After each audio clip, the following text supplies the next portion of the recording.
Hey, Kentucky, welcome back. It's time to talk more topics. First up, a defense attorney is asking that a Louisville judge be removed from his client's case after the judge muted the lawyer several times during a hearing. Due to the pandemic, attorney Rob Eggert appeared by phone during the session last month, and he says Judge Audra Eckerly cut off his audio 8 times. The judge says she silenced Eggert for interrupting with irrelevant questions and for refusing to answer her questions.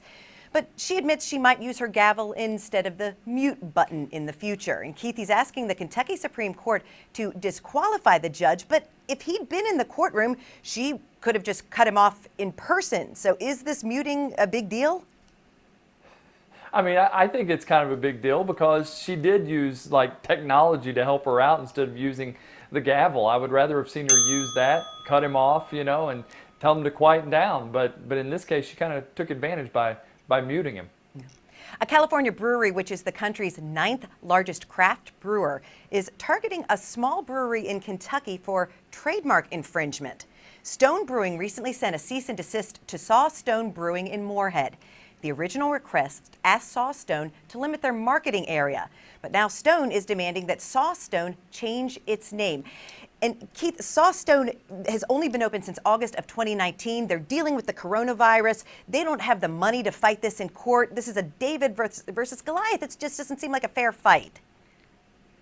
This one has me fired up because there's no reason this can't be named Sawstone, named after the limestone. They're small. They're not marketing very far. They're never going to, get to Stone Brewery and get to them. It's just ridiculous. Yeah, it absolutely is. Well, a Louisville company is selling a gift box for Kentucky natives and people who are working from home during the coronavirus pandemic. The Taste of Kentucky kit features Ale 81, a dirty old horseshoe from Churchill Downs, Kern's Derby Tart, Cappy's Caramel Popcorn, and other local snacks. Each box sells for $34.99. Keith, this sounds like a great gift for anybody in Kentucky.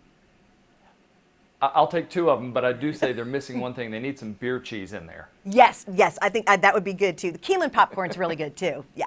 Well, Kentucky is in the top 10 of states where the local accent is the hardest for smart technology to understand. That's according to GearHungry.com. They surveyed 3,000 smart home users to find out how smart technology, particularly Alexa and Siri, understands a variety of accents across the country. The Bluegrass State ranks as the 8th most difficult. Maine came in at number 1. Keith, is this fair? Yes, of course it is. I mean, we don't want to say it is, but it is.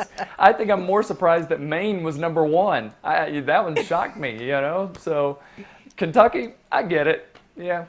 Yeah. I remember when I first moved to Hazard to work with you that I had some trouble understanding people, and they said, "You sound like a Yankee." I said, I'm from Ohio. You got me there. That's true. Rick Pitino, Richie Farmer, they had that tough connection. Remember that one? Yes, yeah, that was great.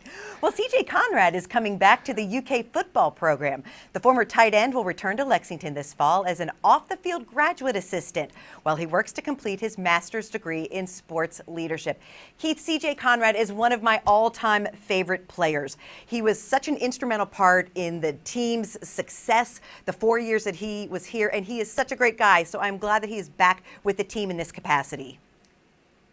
He can give instant knowledge in whatever capacity he's in, and he's right there just a couple of years removed, so he knows the players. He's almost the same age. It's going to be a great fit. Absolutely.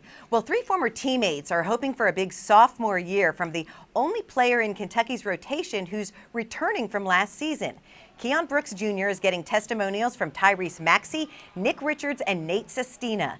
They say the 6'9" forward out of Indiana is poised for a breakout season in 2020. Keith, I would love to see it. Let's just hope that there is college basketball so we can see him and the rest of this team come together. Yeah, exactly. I mean, just don't ask SEC coaches what they think about him.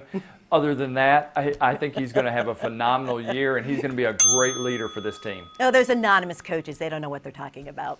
Yeah, exactly, yes. Well, tonight's wrap-up is next. You're watching Hey Kentucky.